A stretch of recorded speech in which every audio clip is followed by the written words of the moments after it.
اعوذ باللہ من الشیطان الرجیم بسم اللہ الرحمن الرحیم۔ السلام علیکم اسٹوڈنٹس، آج کے لیکچر میں ہم سبق سورہ کافرون میں جو عربی الفاظ اردو معنی ہیں وہ لکھیں گے اور ساتھ میں ہم آیات کے تراجم بھی لکھیں گے۔ تو اسٹوڈنٹس آپ لوگ رف نوٹ بک نکالیں اور اپنے ساتھ رف نوٹ بک میں سورہ کافرون میں جو عربی الفاظ اردو معنی ہیں اور آیات کے تراجم رف نوٹ بک میں نوٹ کرتے جائیں۔ اچھا اسٹوڈنٹس، سب سے پہلے آپ لوگ رف نوٹ بک میں پیج پریپیئر کریں، اسی طرح پیج پریپیئر کر لیں نمبر شمار اسلامیات جماعت کا کام 17 جون 2020۔ پیج پریپیئر کرنے کے بعد اسٹوڈنٹ پھر فرسٹ لائن چھوڑ کر سیکنڈ لائن میں اسی طرح ہیڈنگ دے دیں سورہ کافرون، پھر لائن چھوڑ کر اسی طرح مڈ میں لائن ڈرا کر لے، عربی الفاظ ایک سائڈ پہ لکھ لے عربی الفاظ اور دوسری سائڈ پہ لکھ لے اردو معنی۔ پھر اب ایک ایک لائن چھوڑ کر ہم عربی الفاظ لکھیں گے۔ فرسٹ نمبر جو ہے وہ کیا ہے؟ قل۔ قل کا مطلب ہے کہو۔ فرسٹ نمبر قل، قل کا مطلب ہے کہو۔ سیکنڈ نمبر پہ ہے وا، وا کا مطلب ہے اور۔ سیکنڈ نمبر ہے وا، اس کا اردو معنی ہے اور۔ پھر لائن چھوڑ کر تھرڈ نمبر لکھیں لا۔ تھرڈ نمبر کیا ہے؟ لا، اس کا مطلب ہے اردو میں معنی ہے نہیں، لا کا معنی ہے نہیں۔ 5 نمبر پھر لائن چھوڑ کر 4 نمبر لکھیں دین۔ فورتھ نمبر کیا ہے؟ دین، اس کا مطلب اردو میں ہے دین۔ پھر لائن چھوڑ کر 5 نمبر لکھیں الکافرون۔ 5 نمبر کیا ہے؟ الکافرون، اس کا اردو میں معنی ہے کافروں۔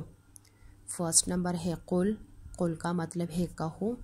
سیکنڈ نمبر وا، وا کا اردو میں مطلب ہے اور۔ تھرڈ نمبر ہے لا، لا کا مطلب ہے نہیں۔ دین، دین، الکافرون، اس کا مطلب ہے کافروں۔ پھر اس کے بعد اسٹوڈنٹس عربی الفاظ اردو معنی نوٹ کرنے کے بعد پھر ڈبل فنیشنگ لائن ڈرا کریں اور اب نیکسٹ پیج پہ چلے جائیں۔ نیکسٹ پیج کو بھی اسٹوڈنٹس آپ لوگوں نے پریپیئر کرنا ہے نمبر شمار اسلامیات جماعت کا کام 17 جون 2020۔ پھر فرسٹ لائن چھوڑ کر سیکنڈ لائن میں اسٹوڈنٹس اسی طرح ہیڈنگ دے دے آیات کے تراجم، یعنی سورہ کافرون میں جو آیات ہے وہ 1 سے لے کر 6 تک ہے۔ تو اسٹوڈنٹس آیات کے تراجم کی ہیڈنگ دینے کے بعد پھر لائن چھوڑ کر فرسٹ نمبر آیات لکھیں گے۔ فرسٹ نمبر آیات ہے قل یا ایھا الکافرون، یہ آیات نمبر 1 ہے۔ آیات نمبر 1 کی عربی لکھنے کے بعد پھر لائن چھوڑ کر اس کا ترجمہ اس طرح لکھیں گے، ترجمے کی ہیڈنگ دے دیں گے۔ ترجمہ ہے تو کہہ اے کافرو، ترجمہ کس طرح ہے؟ تو کہہ اے کافرو۔ پھر لائن چھوڑ کر سیکنڈ نمبر آیات لکھیں گے لا اعبدون ما تعبدون، لا اعبدو ما تعبدون، کس طرح ہے؟ لا اعبدو ما تعبدون۔ پھر عربی یعنی آیات نمبر 1 کی عربی لکھنے کے بعد اسٹوڈنٹس پھر لائن چھوڑ کر اس کا ترجمہ اس طرح لکھیں گے میں نہیں پوچھتا جس کو تم پوچھتے ہو۔ اسٹوڈنٹس سورہ کافرون میں جو آیات کے تراجم ہیں، یعنی آیات کے جو تراجم ہے وہ تھوڑی سی مشکل ہے، اس کے الفاظ مشکل ہے، لیکن اسٹوڈنٹس اب آپ لوگوں کو میں سمجھا رہی ہوں تو سمجھانے کے بعد آپ لوگوں کو یہ بہت زیادہ آسانی کے ساتھ یاد ہو جائیں گے۔ سیکنڈ نمبر آیات کا ترجمہ کس طرح ہے؟ میں نہیں پوچھتا جس کو تم پوچھتے ہو، یعنی میں اس چیز کی عبادت نہیں کرتا جس کے تم عبادت کرتے ہو۔ اس کا ترجمہ اس کا مطلب یہی ہے۔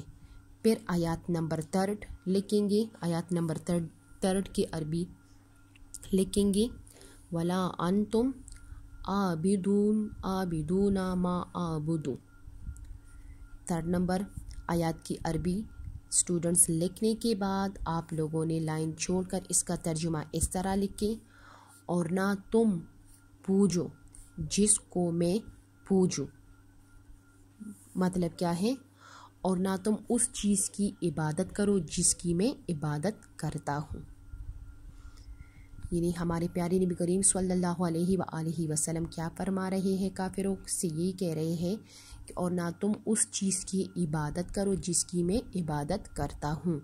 یعنی اسٹوڈنٹس اس صورت میں دنیا کے تمام بتوں کی عبادت اور اہل باطل کا کل عام اعلان کر دیا گیا ہے. یعنی جب کافر ہمارے پیارے نبی کریم صلی اللہ علیہ وآلہ وسلم کو مختلف قسم کی دعوتیں پیش کرتے تھے کہ ایک سال آپ ہمارے معبودوں کی عبادت کریں اور ایک سال ہم آپ کی معبود کی عبادت کریں گے. تو اس صورت میں پھر حضرت جبرائیل علیہ السلام نے اللہ تعالیٰ کے حکم سے ہمارے پیارے نبی کریم صلی اللہ علیہ وآلہ وسلم پر یہ صورت نازل کی. پھر اس کے بعد اسٹوڈنٹس 4 نمبر آیات کی عربی لکھیں گے. 4 نمبر آیات کی عربی لکھنے کے بعد اسٹوڈنٹس پھر آپ لوگ لائن چھوڑ کر اس کا ترجمہ اس طرح لکھیں گے: اور نہ مجھ کو پوجنا ہے اس کا جس کو تم نے پوجا. پھر ہمارے پیارے نبی کریم صلی اللہ علیہ وآلہ وسلم کیا فرماتے ہیں؟ اور نہ میں اس چیز کی عبادت کروں گا جس کی تم نے عبادت کی ہے. یعنی جب کافر ہمارے پیارے نبی کریم صلی اللہ علیہ وآلہ وسلم کو یہ صورت پیش کرتے تھے کہ ہم آپ کو اتنی زیادہ دولت دیں گے کہ آپ مکہ کے سب سے بڑے دولت مند بن جائیں گے اور جس عورت سے آپ چاہیں گے اس سے آپ کی شادی کرا دیں گے، لیکن آپ صرف ہمارے معبودوں کو، ہمارے بتوں کو ہاتھ لگا دیں، اتنا بھی کافی ہے. تو پھر ہمارے پیارے نبی کریم صلی اللہ علیہ وآلہ وسلم نے کیا جواب میں کیا فرمایا؟ اور نہ مجھ کو پوجنا ہے اس کا جس کو تم نے پوجا ہے. یعنی مجھے اس چیز کی عبادت کرنی ہے جس چیز کی تم نے عبادت کی ہے. پھر اس کے بعد اسٹوڈنٹس لائن چھوڑ کر آیات نمبر 5 کی عربی لکھیں گے. تو اسٹوڈنٹس آیات نمبر 5 کی عربی لکھنے کے بعد پھر لائن چھوڑ کر ترجمے کی ہیڈنگ دے دے، اور اس کا ترجمہ ہے: اور نہ تم کو پوجنا ہے. کس طرح ہے؟ اور نہ تم کو پوجنا ہے اس کا جس کو میں پوجوں. جواب میں پھر ہمارے پیارے نبی کریم صلی اللہ علیہ وآلہ وسلم کیا فرماتے ہیں؟ اور نہ تم نے اس کی عبادت کرنی ہے جس کی میں نے عبادت کی. پھر اس کے بعد اسٹوڈنٹس آیات نمبر 5 کے بعد آیات نمبر 5 کا ترجمہ لکھنے کے بعد پھر لائن چھوڑ کر آیات نمبر 6 لکھیں گے. آیات نمبر 6 ہے: لکم دینکم ولی دین. آیات نمبر 6 کی عربی اسٹوڈنٹس لکھنے کے بعد پھر لائن چھوڑ کر اس کا ترجمہ اس طرح لکھیں گے: تم کو تمہاری راہ اور مجھ کو میری راہ. کس طرح ہے؟ تم کو تمہاری راہ اور مجھ کو میری راہ. یعنی اسٹوڈنٹس مطلب یہ ہے کہ کافر جو تم لوگ جس راستے پر جا رہے ہو تمہیں وہ راستہ کامیابی یا اس راستے کی وجہ سے تمہیں ذلت اور رسوائی ملے گی، اور میرے لیے اپنا وہی راستہ یعنی اپنا دین ہی کافی ہے جس کی وجہ سے مجھے کامیابی ملے گی. تو آیات نمبر 6 کا ترجمہ کس طرح ہے؟ تم کو تمہاری راہ اور مجھ کو میری راہ. تو یہاں تک اسٹوڈنٹس ہم یہ سورہ کافرون کے آیات کے تراجم یہاں تک فنش ہیں. پھر اس کے بعد students double finishing line draw کریں اور اپنے نوٹ بک میں اپنے ساتھ اسلامیات کا ہوم ورک نوٹ کر لیں. اسٹوڈنٹس اسلامیات کا ہوم ورک اس طرح نوٹ کر لیں: گھر کا کام 17 جون 2020. پھر ہوم ورک نوٹ کر لیں: سبق وقت کی پابندی میں مختصر سوالات جوابات تحریری جائزے کے لیے یاد کریں. اسٹوڈنٹس یہ اسلامیات میں آج آپ لوگوں کا جو ہوم ورک ہے وہ تحریری ہے. یہ ہوم ورک اسٹوڈنٹس آپ لوگ اپنے ساتھ رپ نوٹ بک میں نوٹ کر لیں.